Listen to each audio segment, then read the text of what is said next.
Hello and welcome to 401k TV. I'm Tim Kelly. I'm here at a Plan Sponsor University event in Arlington, Virginia at Virginia Tech. I am joined today by Andrew Scalise at SCNH Group. Welcome. Thanks for having me. Tell us a little bit about your company, Andrew. You sat through the event today. You gave a little bit of a presentation today. In view of the discussion surrounding the DOL rule, your company and you particularly deal with the issue of audits of DC plans and other retirement plans. Tell us a little bit about that. Tell us a little bit about your company, and let's get into the DOL world. Certainly. So SCNH Group audits about 130 benefit plans annually. I supervise about 25 of those audits. I'm a senior manager in the Tyson's Corner office and the lead resource in the Tyson's Corner office for employee benefit plan audits.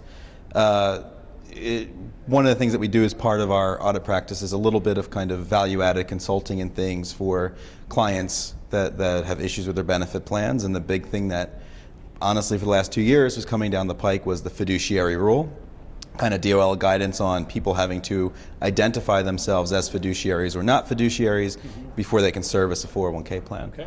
Now, let's say the DOL fiduciary rule did not exist.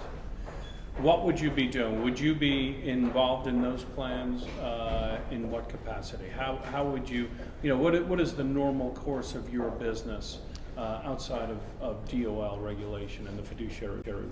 So we would perform the traditional limited scope or full scope audit, but during the process we would identify areas where the client can better do their job in their roles as fiduciaries, because regardless of any fiduciary rules, the client, the plan sponsor, and the plan administrator are always going to be fiduciaries, and we want to make sure that they're always best protected to avoid any issues and foul-ups with the DOL.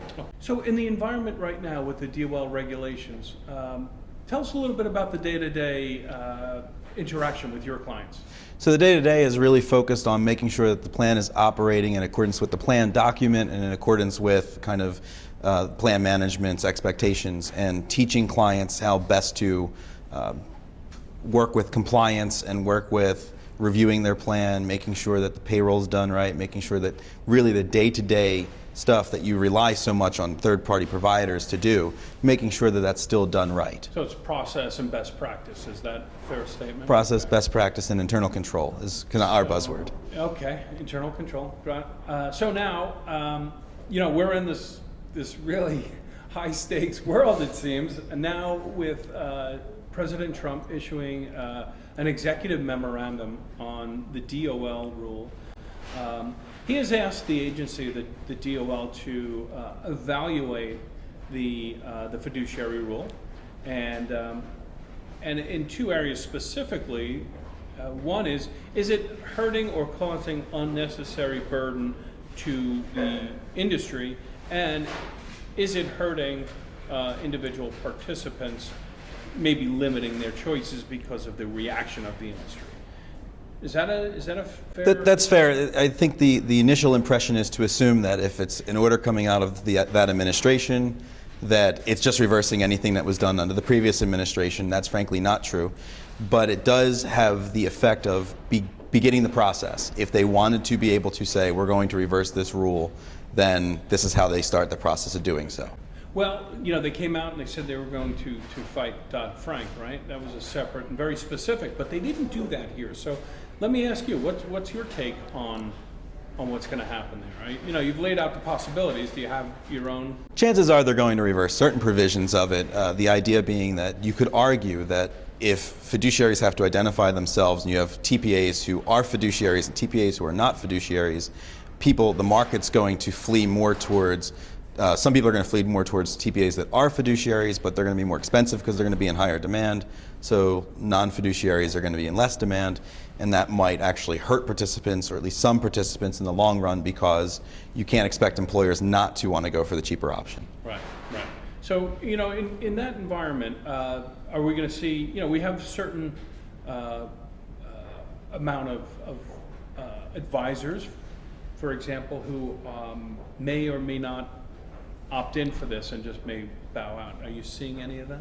There's talk about that right now, and I think what we're seeing more is that individual TPA firms are starting to choose who they're hiring or who they're retaining better, and maybe repurposing some people that really shouldn't be qualified to be acting as fiduciaries on the individual advisor basis. Some companies are deciding that it may be time to back out, and that may have been what drove some of this executive order so fast. But over time, I think the end result will be they'll take a much closer look at it. They'll figure out a way to keep kind of both the companies happy, both the TPAs happy, and make sure that the fiduciaries are protected. Okay. In terms of the implementation of April 10th, do you think that's going to happen? I don't think any administration works that fast with anything like that. So it'll be implemented, and there will be a compliance issue, or do you think they'll call a moratorium on I think that enforcing compliance? I think it'll be more like a voluntary compliance early on, and then we'll see where it goes. But I don't want to avoid it because you've already seen fights between the bureaucracy and the administration, and so there's a question as to whether some of the mainstays of the DOL will try to fight to maintain that date. Andrew, one other question I'd like to ask you. There's been some talk whether the DOL is actually authorized and or qualified to be overseeing this marketplace. Any thoughts on that? The administration and the bureaucracy is qualified to the extent that Congress and the judiciary won't stop them. We've seen over the last several years, not to get too political, Diplomatic answer. not to get very political, but we've seen over the last 30 years that the executive branch has taken on a lot more of those roles and responsibilities. And politically, you don't necessarily have the ability in the Senate to get the objection you need to stop it. Mm-hmm. Well, that's actually a very appropriate response, and we're seeing that play out here again. So really appreciate your time today, Andrew, and sharing your insights with us. Thank you very much. Thanks for joining us. I'm Tim Kelly for 401k TV.